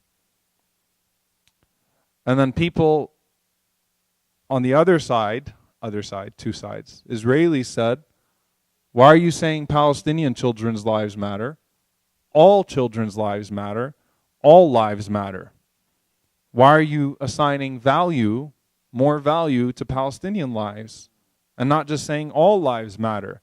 Because it's Palestinian lives that are being treated with disdain and devalued. So the statement, "Palestinian lives matter," in that hypothetical scenario, which, by the way, I don't advise anyone else to put anything blank "lives matter," because that would be appropriation of something that's not yours. But in that hypothetical situation would be because a group of people have been unfairly targeted. The quality of their lives is not the same as the quality of the lives of their oppressors. And their deaths are not treated with the same seriousness that the deaths of their oppressors are treated with. So when they say Black lives matter, they're not saying Black lives matter more than white lives or more than other people's lives. They're saying that in a society that has treated Black lives with complete disregard, we need to insist upon the value of Black lives. So a lot of people, I think, well-meaning, by the way, I've heard some ammos use it sometimes, and they thought they were saying the right thing. It's like, no, let me walk you back. Kalimatu haqq uridu biha batil. Like, the statement is true, but you need to understand where that's coming from. So that's the problem. And you need to understand as well that, let me tell you the way that you shut down a movement for justice. You say, we want to bring both sides to the table and make peace. That's how you whitewash what's been done to the Palestinians too, by the way. And I keep on using that example just because, again, the topic that was given is Black Palestinian solidarity. You say, well, we want peace, right? We want to bring them both. Systematically, while you talk about this peace of yours, settlement expansion continues, apartheid's getting worse, more discriminatory laws being passed, more bombardment. I actually had a talk at Howard University before this, and every society you have some people that shout for justice and some people that shout for peace. Those things should not be in contradiction of one another, right? Usually the people that clamor for peace in a society, or with the words peace, that use language like peace and unity and reconciliation, are the people that are trying to brush under the rug all the past crimes and injustices that have been committed, because we don't want tension anymore, let's just move forward. While systematic injustice continues to take place, but peace just means let's keep things nice and, mashallah, things are going well. Why do we have to, let's talk about peace, peace, peace, peace. Both sides, let's bring everyone to the table, both sides. Usually those that clamor for justice are the people that are left behind, and while other people talk about moving forward and the great things in the future, they're living the misery that was created in the past that persists in the present. So the language of both sides and unity and those types of things, yes, we want unity. Of course we want peace. Of course we want unity. Of course we don't want war. Of course we want things to be calm. But not at the expense of justice. Not at the expense of justice. So the same type of language that's used to sedate people so that they don't fight for their rightful cause, for their justice, it's the same language that's employed all around. So the same people that say all lives matter are the same people that believe there's absolutely nothing wrong with our policing in this country. And there's no issue with the way that the suburbs and the ghettos and these things are divided, or the growing wealth gap. They don't care about it. It's like, well, all lives matter. No, we should be about all lives. And the same people that have no issue whatsoever with kids being in cages from Honduras and El Salvador at our southern border will say all lives matter. So that's the point. Understand the context before you reduce it to just a slogan. We'll start taking questions from the audience. We'll start right here. Brother, just go ahead and stand up and just say a question, and I'll repeat it, inshallah, on the mics. Alaikum salam to Allah. Brother is asking and recounting that we had two crises, it's literally crises in our Commonwealth here, where the governor was discovered to have worn blackface in 1984 in his yearbook picture. And a week later, the Attorney General also admitted to having done the same. So, brothers asking, in this time, how do we address this issue in the context of dignity? Did I get your question correctly? Did you want Sister Aisha or Sheikh Umar? Or both? Aisha first. Bismillah wa salatu wa salam ala Rasulillah.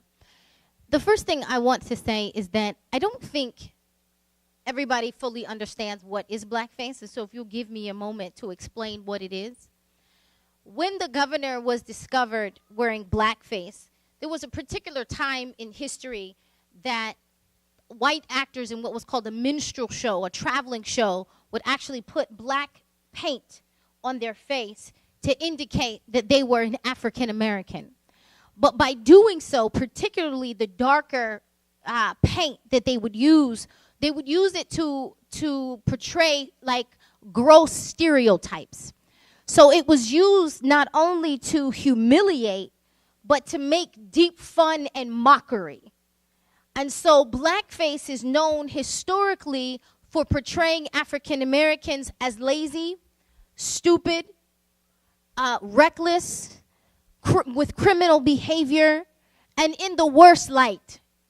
So when people would see white Americans putting on blackface, there was an automatic understanding that this person is portraying, and not only, when I say racism, I want to be very clear that that's not, for us to understand racism, we may think of racism as simply, I don't like you. right? I don't like you. I'm prejudiced against you. Racism is different. Racism, because I could hate Saif as much. I don't hate Saif, right, as my brother, but I could hate him. I don't like him. I don't like him because he's Iraqi. I don't like him because he wears a blue suit. I don't like him. But that will not affect Saif's family. It will not affect his job. It will not affect his ability to go get a bank account. It will not affect his ability to get health care. It will not affect where he lives, his ability to get proper housing.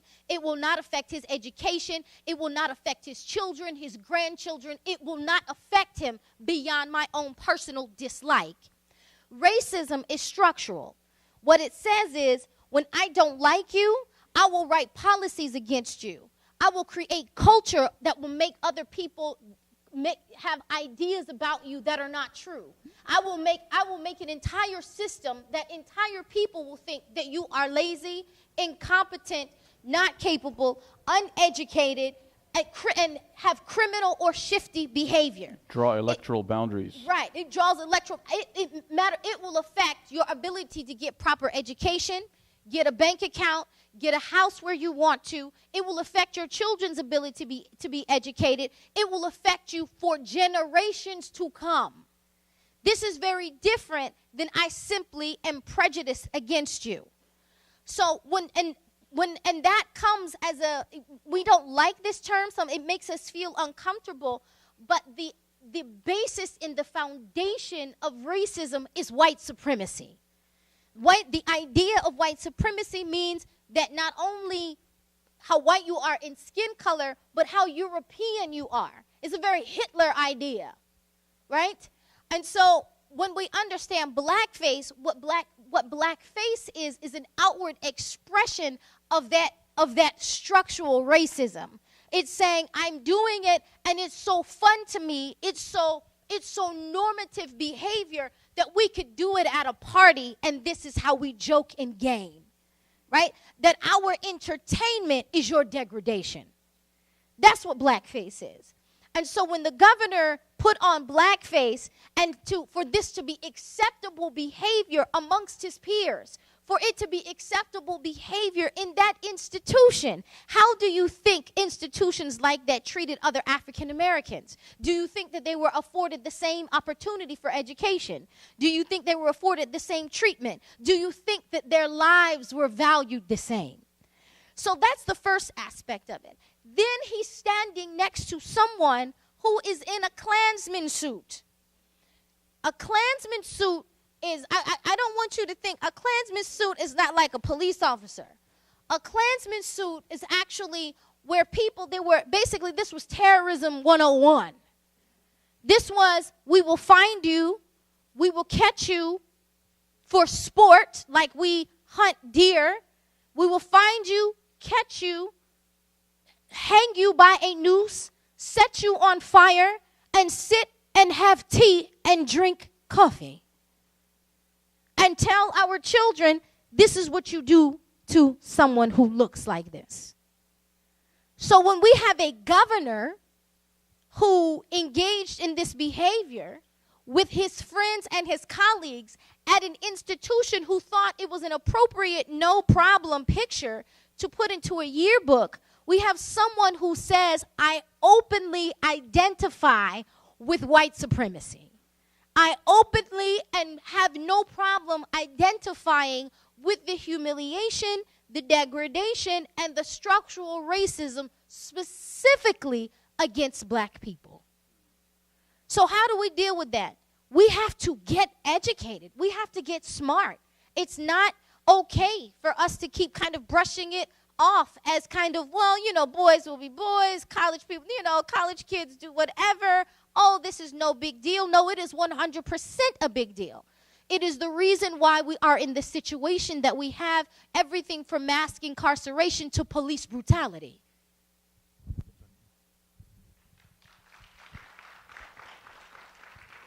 So this is part of listening and learning something, because maybe if you were watching it at home and you don't know the history, like, what's the big deal? He wore a Halloween costume or he did something silly. That's the point of understanding, again, the context of things. I want to share with you all two things. I mean, if we were, it's actually horrifying to think if we were to actually go back in the history of all of our politicians right now and see what they were doing in the 80s and the 90s and, you know, what these people were up to, it's actually a pretty terrifying thought. And they feast on our ignorance. So in the 1980s, my father actually walks into the masjid and found David Duke speaking. In the masjid. How many of you know David Duke? Okay. How many of you watched the movie Black Klansman? All right. David Duke is literally a Klan member, right, in Louisiana, politician, the Grand Wizard of the KKK. But David Duke went to the Muslim community and said, guys, you see these Jews taking over? The Israeli occupation of Palestine? And he entered into the masjid, and they didn't know who he was. And he gave all these critiques of Israel. Yeah, anti-Semitic, but yani. They're like, he's a white guy that's talking about Israel and talking about the Palestinian cause. My dad walks in and walks up to him, grabs the mic from him and says, get out. Stares him in the eyes, throws him out of the masjid. And like everyone's mad at my dad. Like, why are you throwing this man out? He's white savior. You know, he's coming, he's talking to us about Palestine and he's for us and that kind of stuff. And, you know, so that's the knowing the history of a person and knowing why these things happen. It's so important. And this man was literally a grand wizard in the KKK. So finally threw him out of a masjid in the 1980s. In 2008, after Obama was elected president, December 2008, they burned crosses on black families' lawns in New Orleans in predominantly white neighborhoods. And we had to uproot, and subhanAllah was an interfaith coalition that was formed out of that moment of uprooting those crosses. But that's 2008. And then this guy resurfaces to relevance in Charlottesville. And it's not about the tiki torches. It's about the fact that if these people could carry something else, they would. If they could still string up black people on those crosses and burn them, they still would. And they still do in Louisiana, and people are lynched with police bullets now. So there are different types of lynchings. But like you think about the evilness of that. I watched, I don't want to give you guys a spoiler alert, all right, but on that Black Klansman review, I came out traumatized. Because I know David Duke. Like I've literally stared that man in the eyes. You know, like I've seen that terror in his eyes. SubhanAllah, it's so surreal, like 30 years later, and I'm staring him in the eyes. Just like my dad stared him in the eyes before that. We need to know the history. And then that helps us contextualize some of the stuff that happens in our communities and understanding this. Like, what is the issue here? You know, I'll share, there was a brother by the name of Joseph Guillory. I called him Uncle Joe growing up. Joseph Guillory was a convert to Islam. Uncle Joe. He was the first African-American state senator in Louisiana. He became Muslim in Baton Rouge, Louisiana. He used to break into libraries to study because they wouldn't allow black people to study in certain libraries. So he went to McNeese, a historically black university. He then broke into like a better library. He would sneak into the library to study. Became a highly accomplished lawyer. As a kid, as a teenager, he was grabbed by the Klan, drenched in gasoline, and while they were trying to find the matches, he escaped drenched in gasoline from the Klan. This man became Muslim. Now, I want you to see this history and why we have to be very careful. We need to really consider, like, do we know the history of the place that we're in right now? Do we understand the history of people here? Do we really get or are we just going to reduce ourselves? We get so frustrated that people are lazy and don't take the time to understand the conflicts in the Muslim world. If you're sitting at home and watching Fox News all the time, you're going to think that the Palestinians are a bunch of roaches that need to be exterminated. They say that stuff, right? You're going to think horrible things. You expect people to take the time to go study the conflict a little bit more and open their eyes. Do the same so that you don't slip up like that. It's important for all of us to do that. I'm taking myself to account. So that David Duke doesn't end up with a pulpit in the masjid. Because neocons, by the way, have found places in masjids. Because it was okay for them to target the black community and, you know, have some pretty racist positions, but they wanted to come and shake hands with Muslims and take pictures and stuff like that. We allowed that stuff in many masajid in the country. We've got to stop that. So we've got to know the blackface is a problem, but the racist policy is just as bad as blackface, as you were talking about. So if someone is, you know, implementing racist policy, you want to hold that accountable too. So as Muslims, we just need to be a little bit deeper. And this speaks to, again, not restricting ourselves to certain Muslim issues. Certain Muslim issues. It's not acceptable. It's not acceptable. And you know, I'll leave it at that. Let's think about, let's be a little bit, let's go a little bit deeper, inshallah ta'ala, and study the place that we're in, study the history that we're in, study the people, so that we can understand not just the history of these conflicts, the way that they're continuing to play out today in ways that are detrimental to many, many people.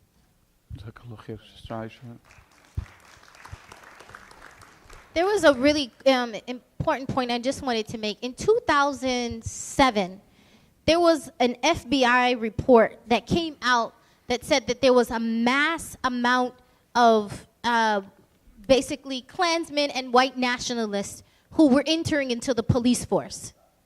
And so this report actually reached, you know, the president's desk, upon which it was reissued again in 2011. Basically, the seriousness and the concern that even the FBI had of the amount of what has long been known in the African American community, that they took off hoods and put on uniforms. That in order to be more acceptable in society, they stopped wearing hoods in certain places, and even they put on black robes and became judges. So when we think about it and say, oh, that's what he did then, what it says is when that person then becomes your governor, that's going to be deeply affected, you know, deeply obvious in policies that that person implements. So, inshallah, jazakallah khair. We're going to take 2 more questions, inshallah. 2 questions. I'll take Sister Ruqayya in the back, and then we'll take this one sister here. But yes, Sister Ruqayya.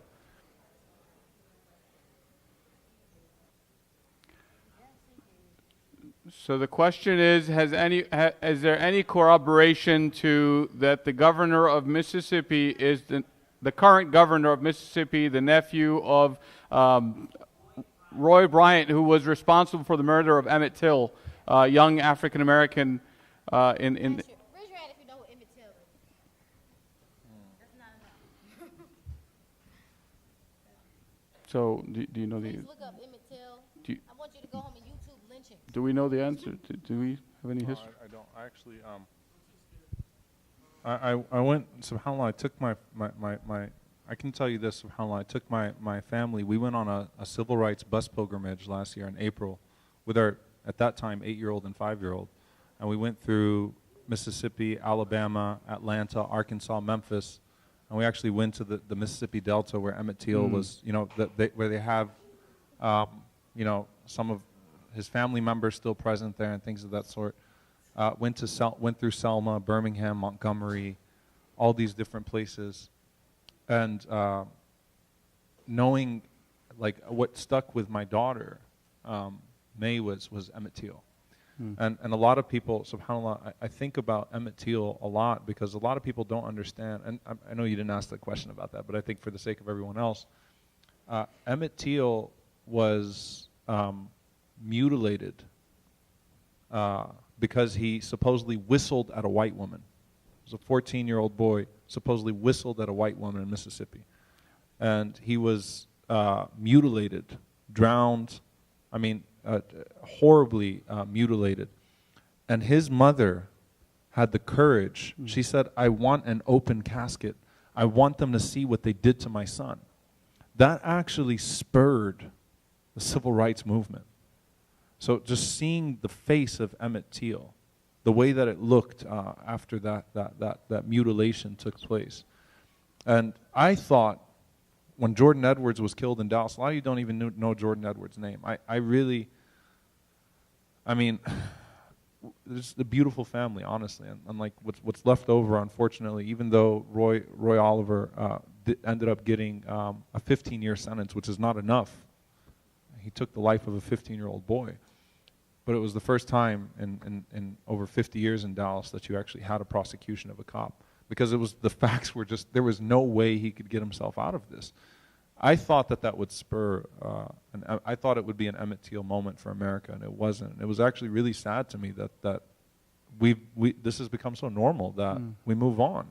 Like, we really do move on now. So there's something that maybe as a masjid, halaqah, or youth group, or just as young people or as family, there's a movie called I Am Not Your Negro, James Baldwin, and it's narrated by Samuel L. Jackson. Watch the PBS version, please. Yes. But I Am Not Your Negro is a very important, it's because it's really a critique not just of the treatment of black people in America. It's actually a lot to think about in terms of just our culture here, American culture, and why white supremacy functions by constantly reducing everybody and everything around it to subhuman.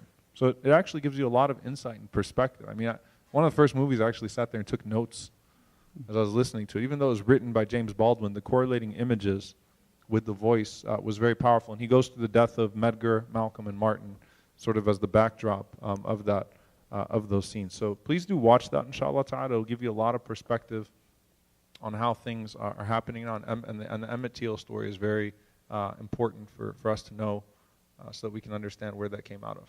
Sorry. Reiterating the PBS version. Oh yeah, and the woman admitted that she lied later on. So he actually didn't even whistle at a woman, which was the crime that happened. Also, he was recovered from polio, and his mother had taught him how to clear his lungs by making that sound. He was clearing his lungs. By the way, another, I forgot my train of thought actually, so I'll leave it. It'll come back to me, inshallah. I'll take one more, inshallah, from the sisters here. Oh, yes. Okay. Look up Alan Brooks. This is really interesting. In Dallas, in Alan Brooks, 1908, this man was dragged in the streets, lynched in the middle of downtown Dallas, and you see the images. That was made the postcard of Dallas, Texas in 1908. A man lynched in the middle of downtown, and the people got such a crave out of lynching this man. They dragged him in the street, lynched him, that they then went to the trains and tried to find any black person they possibly could in their rage to keep on lynching. Like, when you think about people, you know, literally, like what do you do to a people to where you can, you know, how do you look at a people to where that can be justifiable to you? So you think about the public nature of these lynchings and the children. What always shocks me in the images of lynchings is that there are children that are sitting there watching. And it looks like people are having a picnic, like they're unfazed by it. It becomes normalized. So I think let's just pay attention to the dehumanization factor here. How much easier is it to dehumanize people when people are becoming increasingly reliant on the internet and on their screens to tell them about the world around them? It's a scary thought. You know, and that's where you get the Uyghurs and the Rohingya too. Millions of people that can be put in concentration camps. And you know, the reality is that a lot of people in their minds are thinking that's horrible that 3 million Muslims are in concentration camps, but they actually kind of agree that Islam is a mental disease, a mental illness, and people they couldn't integrate them into society, and maybe they do need to have their beards shaved and alcohol and forced down their mouths in Ramadan. A lot of people that languaging actually resonates with them. They just haven't gone to the point yet of concentration camps, right? But that's an important point, that what's the programming that leads to that inevitable, that point where violence is normal against the people? So very quick addition to what Sheikh Umar just mentioned is there was a study that recently ran nationwide, but there was a focus on the Northern Virginia area, which we consider to be a metropolitan area that's quite diverse. And we discovered that the attitude toward Muslims in this area is actually worse than it is elsewhere. Texas? Even in Texas. Shahid, what about Texas? This area was worse than Texas. Wow. Yes, and this was a study done by New America Foundation. It was sponsored by American Muslim Institution. Al-Hijrah helped with this study. And this area had worse attitudes and this just goes to show you of the way that the media and other methods go towards framing debates and discussions. I'll take that sister right here. Yes. I just wanted to say, first of all, Jazakallah khair for having this panel. I wanted to share something that I'm a Jewish convert from a Zionist family, from a practicing Jewish family. I'm a recent convert to Hadith. So what I'm asking on a personal level is, and I guess for the Muslim community as well, do you have any advice as to how to go through that? How do you go through those questions of trying to combat racism and dehumanizing, whether it's Palestinians or African Americans or Muslims or anything? How would you have that conversation to try to basically educate in a way where they can actually listen and understand, as opposed to just being like, oh, well, we don't agree with that. Do you have any advice as to what we can do to educate? Who wants to tackle that first? I actually, first of all, may Allah bless you. Congratulations and welcome to the Deen and the community. It's very brave and bold, and subhanAllah, I actually had the opportunity to work very closely with an Israeli convert that whose family was actually trying to kill her, and for being Muslim and things of that sort. I think that what you're talking about, how do you are you talking about with your family, with people in the community, and talking about Zionism and talking about the treatment of Palestinians, or are you talking about in general? Well, I guess it's a two-pronged question. First, on a personal level, how do I speak to my family about that? And I guess as like a larger, as a Muslim Ummah question, how do we basically educate people about what's really going on and how to eradicate the racism and like dehumanization of any group of people? Sure. So the first thing is that the best way to try to get someone to understand the plight of someone else is to try to walk them into their shoes. So to try to talk them, like, imagine through the cycle. It's actually very effective when you have someone's ear and you have their attention to take them from a step one to a step two, and then take them through the journey of that person. It's actually very effective when you're talking about the immigrants right now that are seeking asylum from El Salvador and Honduras. Like, what would you do, right? And then sort of walk them through that entire process and what happens to them when they get to the border and so on and so forth. So I think that you're in a unique position to talk to them and to sort of try to, inshallah ta'ala, walk them through that journey, right, as a person. And at the end of the day, Allah is the one that guides. So I think you need to humanize those that have been dehumanized, and you now have personal experience. I'm assuming you've met Palestinians in Al-Hijrah, right? So you have a personal experience. It's sort of walking people down that road, right? Humanizing the dehumanized. I think that's the most important and effective way. So, in conclusion, inshallah, I want the brothers and sisters that are on our civic engagement team at the masjid to stand up if you're here. Brother Abdul Razak, you already stood up. You can stand. You can stay standing. Fazia, is Sister Munya back there? Ustad Ahmed, I think they left. They were helping to set up along with the comms team and everyone else. So may Allah reward our brothers and sisters in the comms team, everyone who volunteered. May Allah doubly reward Sister Aisha for wrangling our Sheikh Umar to come to Dar al-Hijrah. And we ask Allah subhanahu wa ta'ala to bless, to guide, to keep on the straight path, to keep humble and strengthened our Sheikh Umar in his endeavors and in the endeavors that he is doing at Yaqeen, which is making phenomenal strides in providing knowledge and education to the Muslim community in the United States. Brothers and sisters, it is so essential that we understand the foundations of our deen, because it's not for you and me. It's for our grandkids and the generations that come thereafter. So this knowledge is so essential so that we can make sure that this community continues to thrive بإذنه تعالى as a light for our society. I need to add one more thing. تفضل. How many of you have downloaded the Yaqeen app? It's free. Everything we do at Yaqeen, alhamdulillah, is free. We've committed to each and every single publication, video, infographic, media, resource, educational resources, building curriculum, engaging quizzes, things of that sort. We're customizing curriculum for youth groups, customizing curriculum for Islamic schools, customizing toolkits for khutbahs, for media, for policymakers, and we don't charge a dime for it. All we ask is that you engage with the content and make dua for us, inshallah ta'ala. So please download the app tonight before you leave, inshallah ta'ala. Just go ahead and start the download.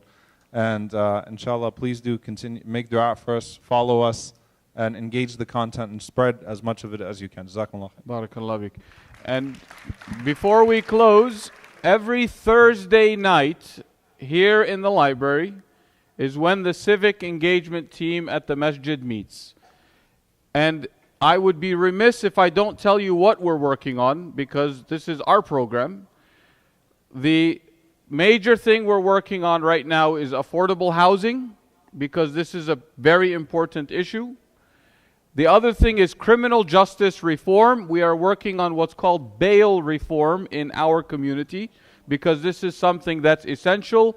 Alhamdulillah, we were able to get the governor, yes, that same governor, to raise the felony threshold from 200 to 500. We're shooting it to go up to 1,000.